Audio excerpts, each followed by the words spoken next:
Free Papua Organization, abbreviated as OPM, is an organization founded in 1965, to end the current governance of the provinces of Papua and West Papua in Indonesia, formerly known as Irian Jaya, and to secede from Indonesia.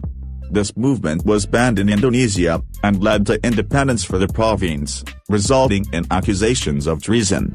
Since its inception, the OPM has pursued the path of diplomatic dialogue, held a Morning Star flag-raising ceremony, and carried out militant actions as part of the Papua conflict. Supporters routinely display the Morning Star flag, and other symbols of Papuan unity, such as the national anthem Tanahku Papua and the national emblem, which had been adopted from the 1961 period to Indonesian rule, beginning in May 1963 under the New York Agreement. During World War II, the Dutch East Indies, later to become Indonesia, was guided by Sukarno, to supply oil for the Japanese war effort, and immediately declared independence under the name of the Republic of Indonesia, on August 17, 1945. Dutch New Guinea, West New Guinea, and Australia, which run the government in the territories of British Papua and New Guinea, resisted Japanese occupation, and was an ally of US and Australian forces throughout the Pacific War. The relationships between the Netherlands and Dutch New Guinea, before the war ended with the appointment of Papuan civilians to government, until Indonesian rule was activated in 1963. Although there was an agreement between Australia and the Netherlands, in 1957, that their territory was better united and independent, there was no development in the territory. Australia, and the interests of the United States make these two territories separate. The OPM was founded in December 1963 with the announcement, "We don't want modern life. We reject any development, religious groups, humanitarian organizations and government organizations. Leave us alone." Dutch New Guinea held elections in January 1961, and the New Guinea Council was appointed in April 1961. However, in Washington, D.C., National Security Advisor McGeorge Bundy lobbied the U.S. President, John F. Kennedy, to negotiate the transfer of the West New Guinea government to Indonesia. The New York Agreement was drafted by Robert Kennedy, and signed by the Netherlands, Indonesia, and the United Nations in August 1962.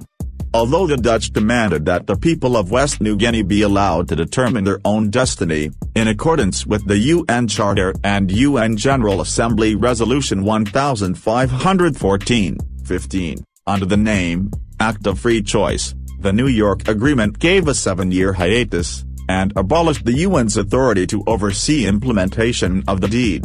Separatist groups raise the West Papua Morning Star flag, on 1 December each year.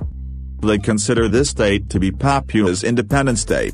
The Indonesian police speculate that individuals who commit acts of this nature could be charged with treason, punishable by 7 to 20 years in prison in Indonesia.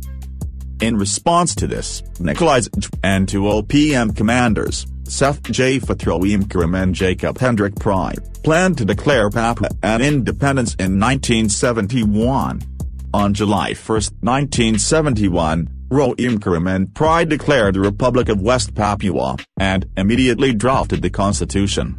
The strategic conflict between Roimkaram and Pry led to the split of the OPM into two factions, PMK led by Pry and TPN led by Roimkaram.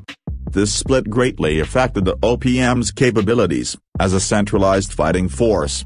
Since 1976, officials of the Freeport Indonesia Mining Company have frequently received letters from the OPM threatening the company, and asking for help in planning the spring uprising. The company refuses to cooperate with OPM. From 23 July to September 7, 1977, OPM militias carried out their threats against Freeport, cutting slurry and fuel pipelines, cutting telephone and power lines, burning a warehouse, and detonating bombs at company facilities. Freeport estimates that the loss will be $12,387,123. In 1982, the OPM Revolutionary Council, OPMRC, was founded, and under the leadership of Moses Ware, the OPMRC attempted to achieve independence through an international diplomacy campaign. OPM aims to gain international recognition for the independence of West Papua through international forums such as the United Nations, the Non-Aligned Movement, the South Pacific Forum, and ASEAN. In 1984, the OPM launched attacks in Jayapura, the provincial capital and city dominated by non-Melanesian Indonesians. This attack was immediately suppressed by the Indonesian military, with further counterinsurgency action. This failure created an exodus of Papuan refugees, who were allegedly assisted by OPM to camps in Papua New Guinea. On February 14, 1986, Freeport, Indonesia received information that OPM was back to be active in their area, and a number of Freeport employees were OPM members or sympathizers. On February 18, a letter signed by the rebel general warned that on Wednesday, 19th of February, it will rain in Tembagapura. At around 2200 hours wit, a number of unidentified persons cut the slurry and fuel pipelines with saws, leaving a lot of slurry, copper ore, silver, gold and diesel fuel wasted.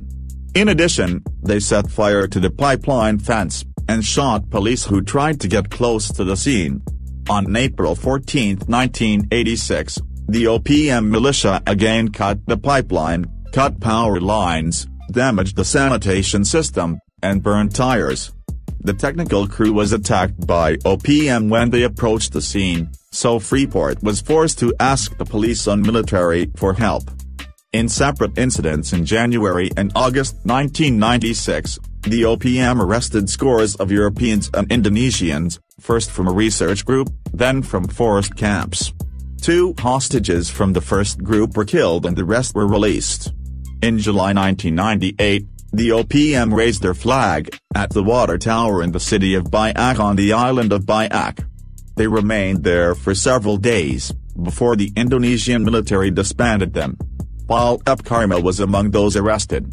On October 24, 2011, Domingus Octavianus, the head of the Mulia police, was shot by an unknown person at Mulia Airport, Tanahku Jaya. The Indonesian police suspect the shooter is a member of the OPM.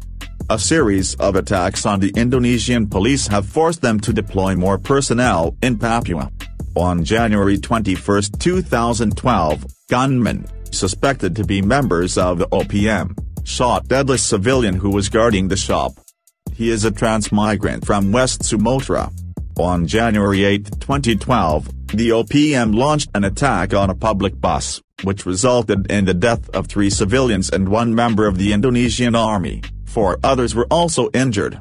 On January 31, 2012, an OPM member was caught carrying 1 kilogram of illegal drugs at the Indonesia-Papua New Guinea border. The drugs are suspected to be sold in Jayapura.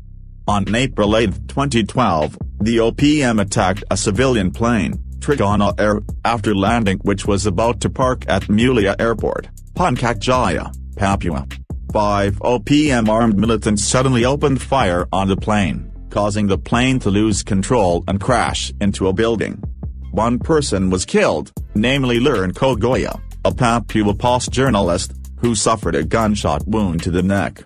Pilot B. Biastik and co-pilot Willie Risaban were injured by shrapnel. Yanti Kaurwa, a housewife, was injured in her right arm, and her 4-year-old son, Paco Kaurwa, was injured in his left hand. After the attack, the militants retreated into the forest around the airport. All of the victims were civilians. On July 1, 2012, a routine security patrol attack by the OPM resulted in the death of a civilian. The victim was the local village president, who was shot in the head and stomach. A member of the Indonesian army was injured by broken glass. On July 9, 2012, 3 people were attacked and died in Paniai, Papua. 1 of the victims was a member of the Indonesian army. The other 2 are civilians, including an 8-year-old boy. The boy was found with a stab wound to the chest.